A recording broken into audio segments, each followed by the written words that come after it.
भगवान की कथा ही तो एक सार है। बाकी तो सब वृथा और बेकार है। भगवान शंकर ने भी मानस में अपना अभिप्राय दिया बाबा तुलसी के शब्दों में।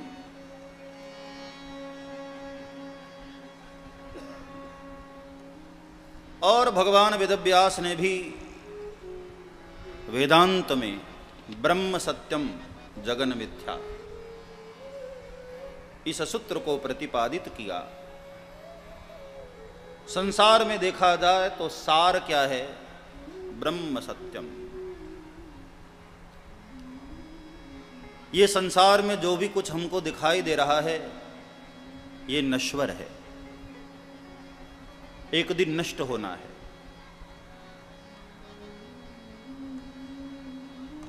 सबकी अपनी अपनी आयु होती है, लेकिन कायम रहने वाला तो कोई नहीं।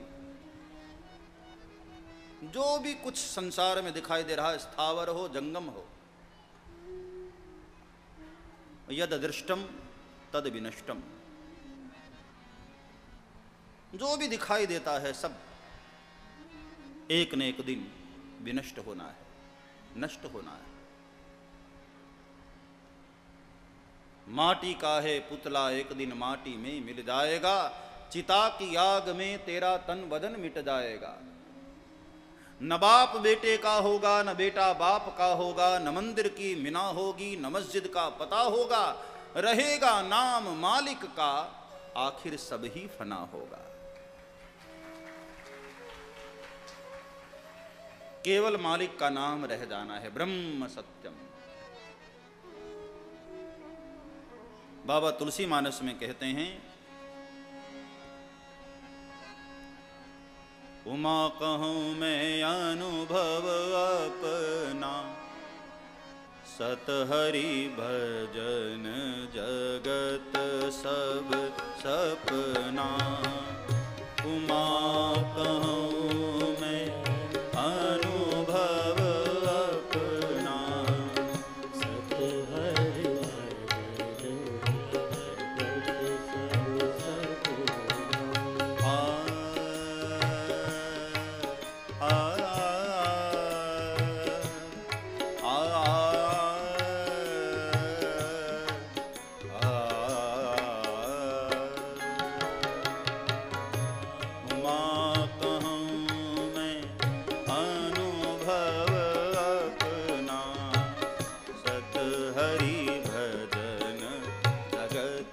सब सपना।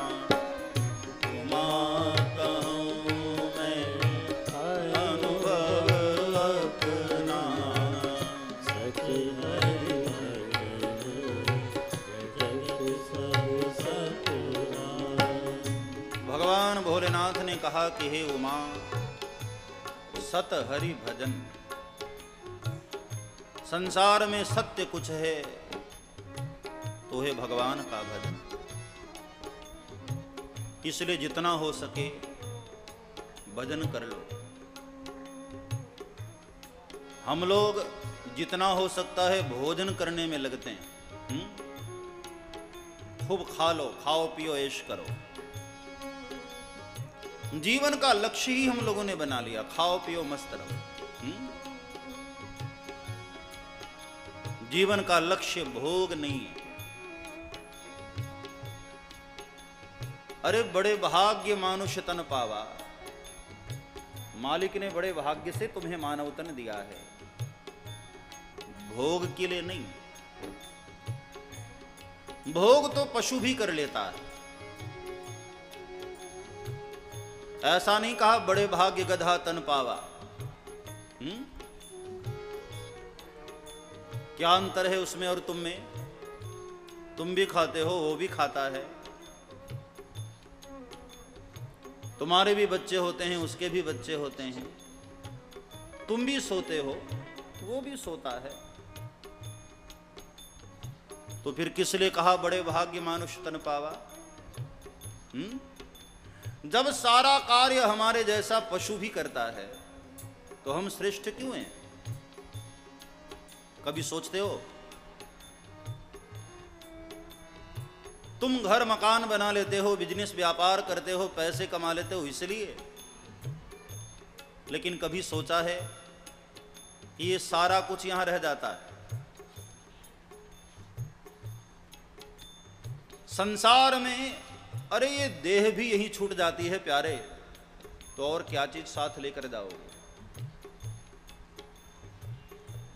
जो पाए हो सब यहां छोड़ के जाने वाले हो। लेकिन कुछ ऐसा है जो दिखाई भले ही न दे, लेकिन हमारा अपना होता है और हमारे साथ ही जाता है। पुण्य कर्म ऐसे हैं जो हमारे साथ होते हैं और हमारे साथ जाते हैं। ये पुण्य कर्म, ये शुभ कर्म, सन्मार्ग पर चलने से जो फल प्राप्त होता है वही है पुण्य कर्म। जो हमारे शरीर के द्वारा परमार्थ होता है, शुभ कार्य होता है, दान धर्म होता है, वो हमारा अपना होता है। भाई इस देश की करेंसी नेपाल में नहीं चलती है। नेपाल वाली करेंसी पाकिस्तान में नहीं चलेगी। यहां की करेंसी ब्रिटिश में, इंग्लैंड में न चलेगी। तो जब यहां की करेंसी धरती पर दूसरे देश में नहीं चलती है, तो क्या यहां की करेंसी भगवान के वैकुंठ में चलेगी? वो तो कितना दूर है। भौगोलिक दृष्टि से भी देखा जाए तो कैलाश आजकल चाइना में आ गया ना। कैलाश भी जाना चाहोगे तो यहां वाली करेंसी वहां नहीं चलेगी। जब कहीं और चलनी ही नहीं है तो उस देश की करेंसी भी तो इकट्ठा करो। स्वर्ग में जो करेंसी चलनी है, सत्यलोक में, गौलोक में, तपलोक में, ब्रह्मलोक में, वैकुंठ लोक में जो करेंसी चलनी है, क्या कभी उसको इकट्ठा करने का ख्याल नहीं आता? और वहां कौन सी करेंसी चलनी है? भगवान के भजन की।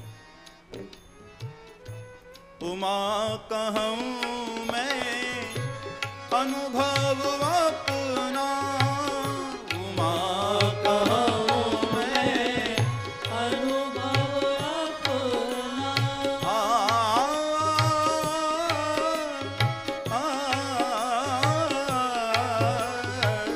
उमा कहूं मैं अनुभव अपना, सत हरि भजन जगत सब सपना।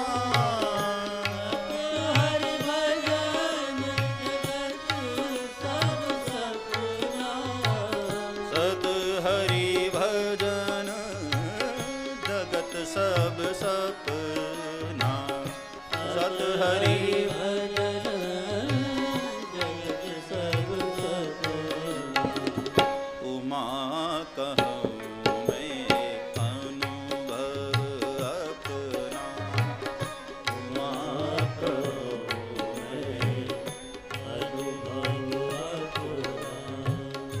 सत्य केवल और केवल हरि भजन है, हरि नाम है, भगवान की एक कथा है। भगवान की कथा ही एक कथा है।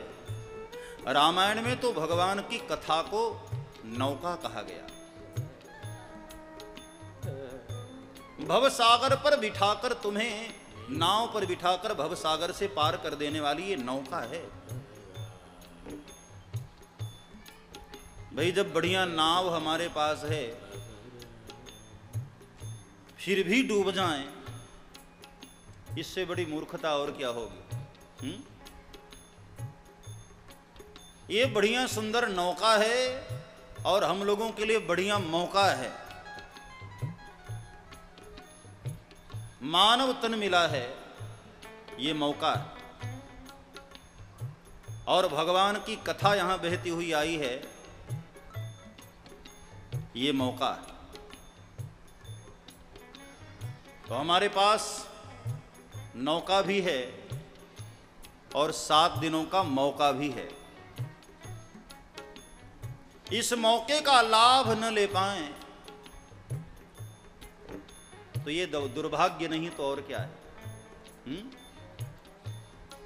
इसलिए कथा को जितना हो सके बांटो। अकेले केवल लाभ ले लोगे तो स्वार्थी कहे जाओगे। 2-4 को साथ में लेकर आओ। नाव बहुत बड़ी है, सबको एक साथ पार ले जाने वाली। इसलिए अपने अड़ोसी पड़ोसी को भी लेकर के आओ। और कोई भी चीज आप बांटने में संकोच करते हैं, लेकिन भगवान की कथा ऐसी नहीं। इसको जितना बांटोगे उतना ज्यादा तुम्हारे पास और बढ़ेगी। इसलिए बांटो। सत हरि भजन, जितना भगवान शिव के मंत्र का जाप कर सको, जितना भोलेनाथ की सेवा कर सको।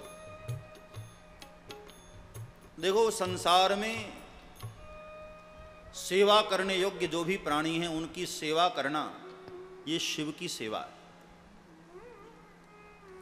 कोई वेद पाठी ब्राह्मण हो उनकी सेवा करना ये शिव की सेवा है। क्योंकि सारा विश्व प्रपंच परमात्मा ही तो है, शिव ही तो है। नाम कोई भी दे दो, तेरे नाम अनेक तू एक ही है। नाम भले ही उसके अनेक हैं, लेकिन सब में वो तत्व एक ही है। शिव स्वरूप मानकर किसी की सेवा करना यही शाश्वत है। ये भोग शाश्वत नहीं है साहब। ये हंसना, बोलना, खाना, पीना, कपड़े पहनना, ये सब भोग में आते हैं। भोग शाश्वत नहीं। यही तनु कर फल विषय न भाई। मानव तन का फल विषय तो नहीं है। ठीक है, जीवन में पैसे जरूरी है, सब कुछ जरूरी है, लेकिन वो साधन है, साध्य नहीं है। जीवन यापन करने के लिए साधन चाहिए, लेकिन उसको लक्ष्य मानकर बैठ न जाना। लक्ष्य कहीं और है, मंजिल तुम्हारी कहीं और है। भगवान शिव की कृपा से इन 7 दिनों में हम यही श्रवण करने वाले हैं कि हमारे जीवन का लक्ष्य ये साधन नहीं है, लक्ष्य कुछ और है।